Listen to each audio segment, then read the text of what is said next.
Today I want to talk about a problem that every entrepreneur has, will have, or faces, and no one talks about, and it actually has more health concerning impact than 15 cigarettes a day, than smoking 15 cigarettes a day. My name is Just Visser. I am a biohacker for entrepreneurs, and in today's video, I talk about the topic loneliness of entrepreneurs and how it kills. Step 1, admit the trap. When you understand that you want to achieve something big, you need to isolate yourself. That is inevitable. You need to do something extraordinary. Therefore, most of times you are in an ordinary circle. You are in a circle of people who are normal and want to have a normal life, and therefore you need to change. You need to grow, and you grow in loneliness and an appearance of other people. Okay? And therefore you log in, literally. You don't talk to anyone, and that is normal, okay? But you need to understand the point of situation. You need to understand that that is not good and that is only good for a period of time, okay? You need to admit this. High performers isolate, overwork, and think, I will fix it later. But here's the thing.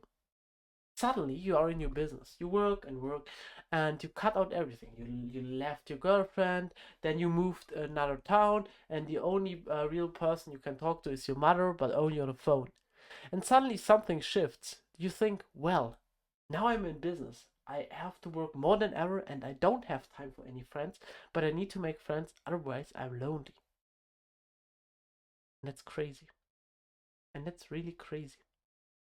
Because this thing, loneliness and having no one, is actually more toxic than 15 cigarettes a day. It correlates more with mortality, more with depression, more with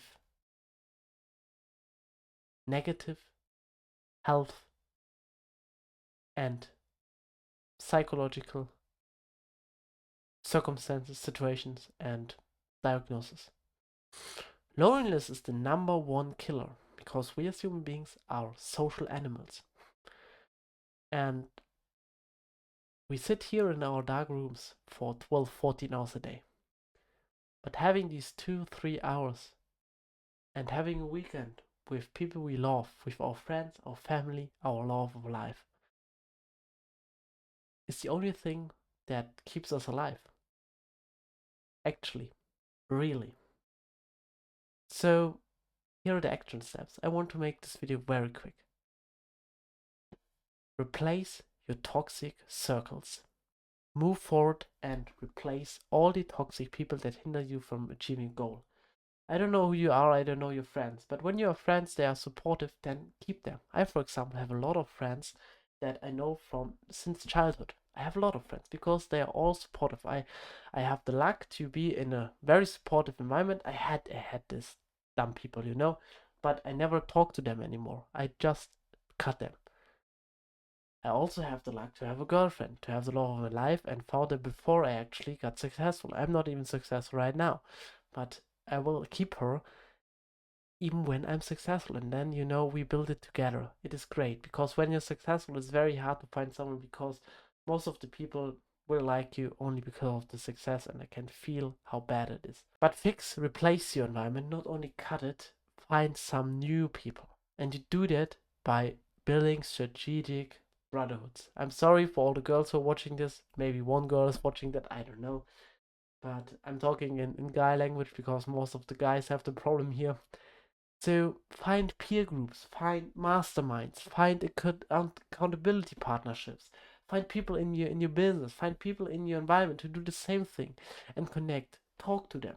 Because when you keep this message in your mind that is more poisonous than 15 cigarettes a day, then you should be alerted to do something.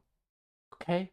And the more you do, the more you multiply the forces, and the more likely it is to have real friends, to find something real, and to do things you actually love with them.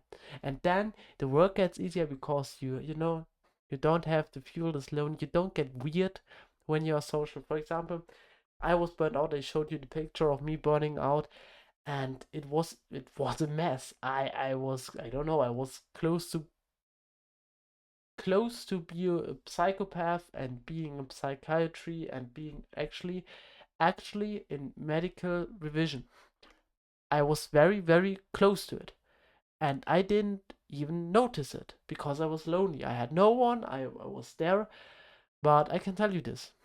Once I got out and I now look at those people, I can't even recognize myself. And that was the most conscious time in my life. But it kills you. And you can do this once, but the longer you do, the more it will kill you. So if you're doing it alone, you're doing it wrong. Make sure to have someone, and if you don't have someone, feel free to reach out. I love you all. Bye.